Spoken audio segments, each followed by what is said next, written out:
TK, I mean, you've talked about some of these team meals that you guys used to have back in the day. I mean, all y'all got money. Like, what's the most decadent thing that you ever ate, and were you actually impressed by it?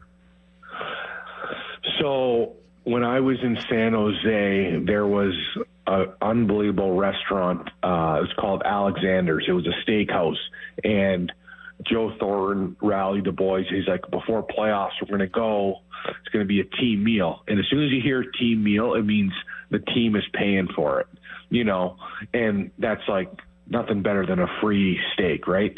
So we end up going to Alexander's.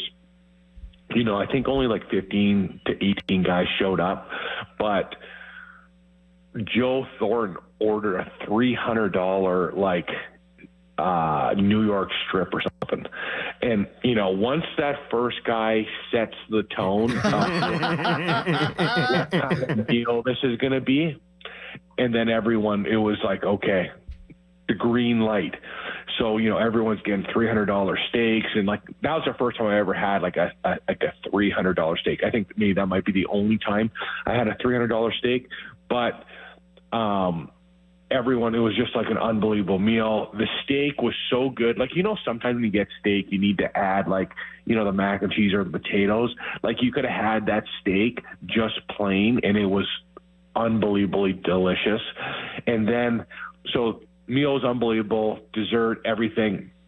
And then, everyone's about to leave, and the check comes.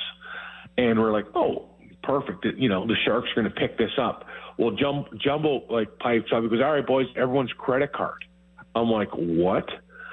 So we split the bill. The bill, I think it was 15 guys. It was something like $25,000. That's how much the steaks were. So each guy paid $500, and I was like, boys, I could have honestly just ate at home and saved the $500. I love this, but again, it's whoever orders first at a team meal sets the tone, and Jumbo sets the tone like no one else. But the craziest thing, it wasn't an official team meal, so we had to split the bill. And if you would have saw everyone's face when he goes, hey, everyone's credit card, it was like, oh my God, and but that was the best restaurant I've ever been to, for high end, craziness. There's some other ones in LA, New York, obviously. And the one thing for a professional athlete is going out to those unbelievable dinners. When you go to every city, the first you're all right, what do we want? We want steak. Okay, what's the best steak restaurant? What's got the highest reviews? You go to the hotel and the concierge, and you're hey, and you're eating the best of the best food. That's one thing. After you leave, you're your standards of a hotel room and a restaurant are so crazy that it's hard to come back down to earth and go to a Marriott, because you're used to staying at the Four Seasons, the Ritz, all that stuff, And I think that's why I gotta work so hard, because I got those high standards from playing. But it's the team meals is what you miss the most for me as a former player.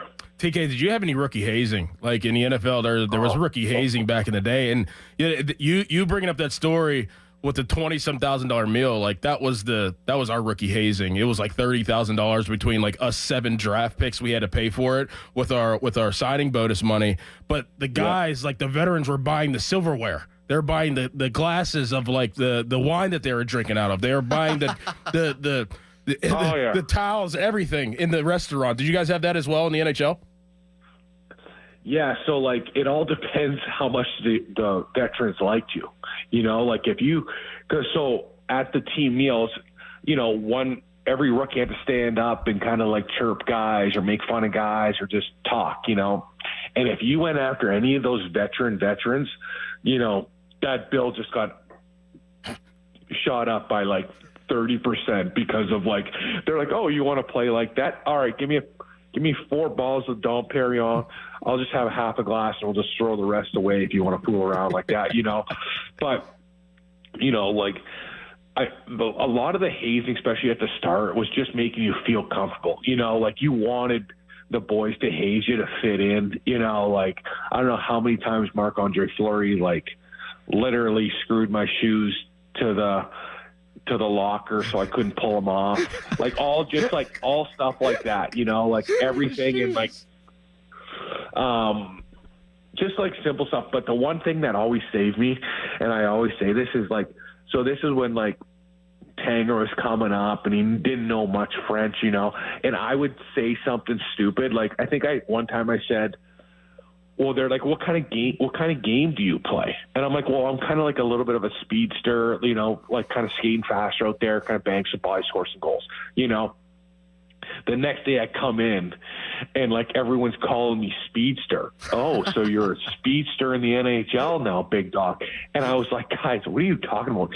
And then someone's like, did you say you were like a speedster? And I was like, guys, like I'm just like whatever, you know. But then Tanger would say something stupider and he would get all the heat. Like Tanger saved me so much from all the heat because like the veteran defensemen, like, you know, Ryan Whitney, those guys, like Orpik was not part of this, but like the guys that knew Tanger was like, that was going to be his core, you know, like he was going to be the defenseman where you can build an organization around on the back end, you know? So all those guys would be hard on Tanger and it would give me a little bit of a breeze, you know? And like, again, I would just wait for Tanger to say something like, oh, did you see that goal? Or did you see that spinorama? And the veteran defenseman would be seeing red. And I would be laughing because I was like, oh, I could do anything now, you know? But like, it's all that stuff. Like it was so fun, you know, being part of it, you know, like even, I don't know if I told the story, but we were at Nakama downtown on South Side and it was the end of the year party. I'm 20 years old. We just lost in the finals and we're eating at Nakama before we go out. And Jordan Stahl, I was on the other side. Like when you go into Nakama, they have all like, you know, they cook in front of the hibachi. So there was like two over and Stahl's, he's like, hey, throw me an egg. Because, you know, he brings a cart with all the food. He goes, throw me an egg. And so I go to throw him the egg because I, like, obviously we've had a good time before. So I go to throw him an egg. He moves his hand. Don't I hit George Laraque square in the chest? Oh, my God. The worst guy. And all the boys were, like, seeing it. And, I'm just like, sorry, George. That is honestly Jordan Stahl's fault, not Tyler Kennedy's fault. And George is like, you know, he's a guy, like a veteran guy that'll always get you back 4 times worse. So he stands up. I'm like, he's going to like, he might actually like kill me, you know? He grabs his cart. He comes behind me and he crushed like, I would say 10 eggs on my back. I'm just sitting at the hibachi table. He dropped 10 eggs down my back. He just started like squishing them on my back. So there was like egg yolk, everything. So I had to throw all my shirt out. I had like a Nakama security shirt that I had to wear all night, you know, and like it just smelled like, you know, like just like uncooked eggs all night. But you know, just stuff like that, like you never forget, you know, and that's like what makes it so fun to be part of a team, and especially when it's like in the NHL. TK, I wish we could have talked about the Penguins, but the texters are loving it. We're loving it. No one likes.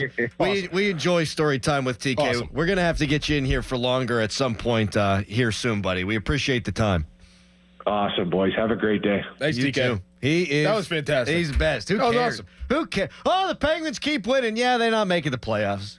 Let's talk about George Laraque dumping 10 eggs. Like what? Probably went with a perfect dozen.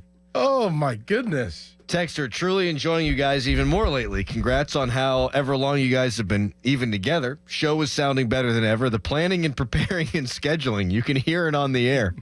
Yeah, that's you can hear Callis laughing.